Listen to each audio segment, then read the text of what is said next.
The sun was falling low across the western sky, pouring molten gold over the ridges where the mountain wind carried the scent of pine and dry earth. Against that horizon rode Morgan Hale, a man carved of silence and stone. His frame was broad, his beard shadowing a face that had known more winters than laughter. For years, he had walked the settlements and returned to his lonely cabin with the same answer whenever neighbors offered him a bride: no. The word was his armor, simple and unyielding. Yet beneath the quiet refusal lay an ache he would not name, an emptiness gnawing at him like hunger. He had never told a soul why his heart closed its doors, for he feared the answer himself, but with each year the silence weighed heavier. And still the question lingered like an ember he could not stamp out. The town of Willow Crossing bustled that day, its station alive with steam and voices. Morgan dismounted outside the livery, his presence stirring whispers as always.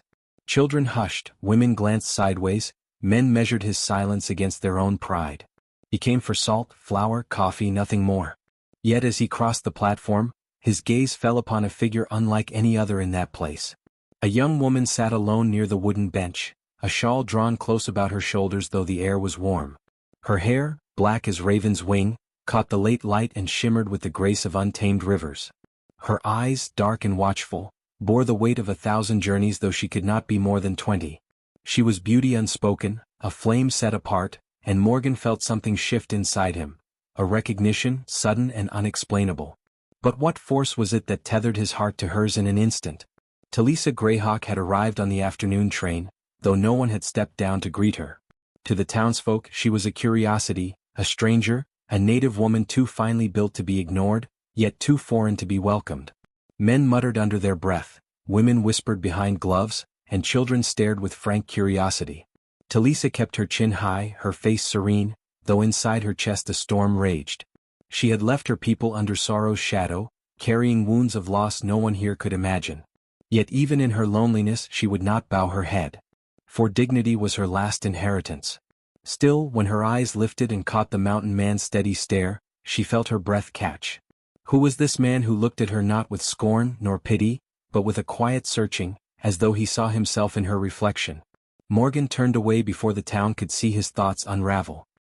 He busied himself at the general store, speaking little, carrying his supplies in burlap sacks slung across broad shoulders.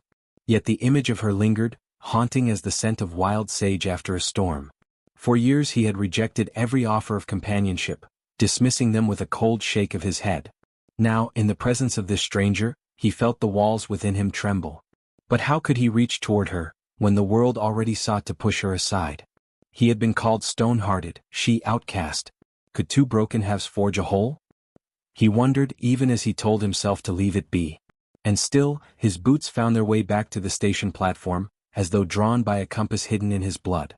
Talisa remained where he had first seen her, though her shawl had slipped slightly, revealing the curve of her arm, the slender strength in her hands.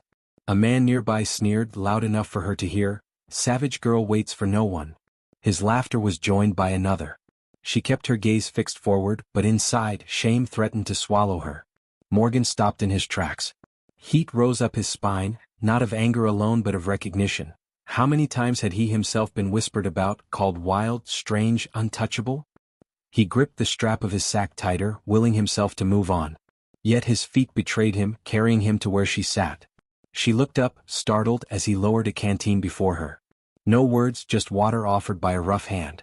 She took it with the faintest nod, and for the briefest moment their eyes held. Something fragile sparked between them, delicate as a bird daring to land. But would it fly away before he could name it? The station buzzed louder now, attention turning like vultures circling fresh prey.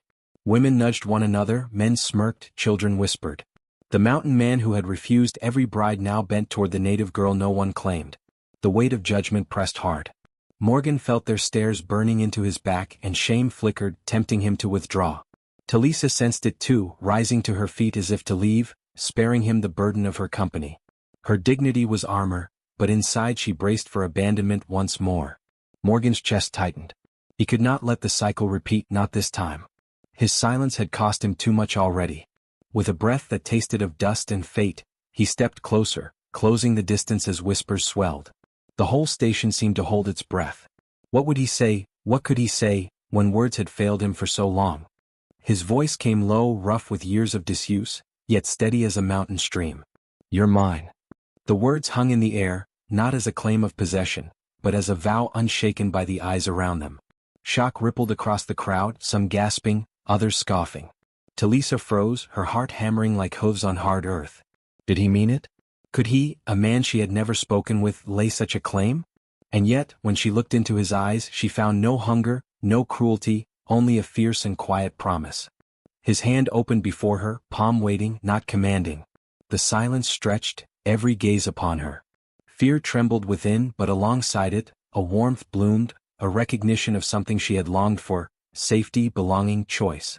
Slowly, trembling yet certain, she placed her hand in his. And with that smallest gesture, the tide of her life began to turn. Anger flared among a few nearby men, laughter twisting into cruel taunts. Mountain man takes what's left behind. He'll freeze quick enough, saddled with her. Their words hung venomous in the air, testing Morgan's resolve. But he did not raise his fists, nor snarl in reply. He stood taller, hand wrapped gently around Talisa's, eyes forward as though no one else existed. His silence was defiance enough, a wall against their scorn. Talisa felt the shield of his presence, and for the first time in months she let herself exhale. She had feared she would always be alone, but this stranger had chosen her before the eyes of all, not with pride or pity but with unwavering calm.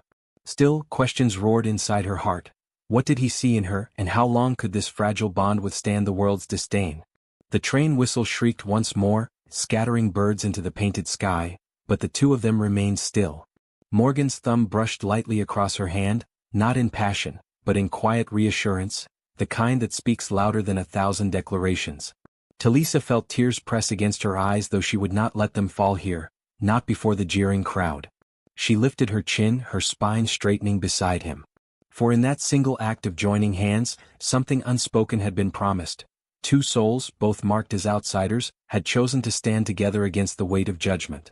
The onlookers muttered, the dust swirled, the sun sank lower, yet within that small circle of silence there was peace. And though the future stretched before them like an untamed frontier, for the first time, neither feared the journey ahead. For love does not always announce itself in thunder or grand gestures. Sometimes, it arrives quietly at a dusty station, in the meeting of two wounded hearts who recognize in each other the courage to endure. Morgan had spent years refusing every bride, his silence his prison.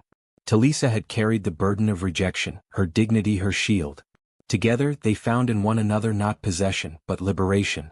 And though the world might still whisper, their bond had been forged in the crucible of choice, stronger than any chain.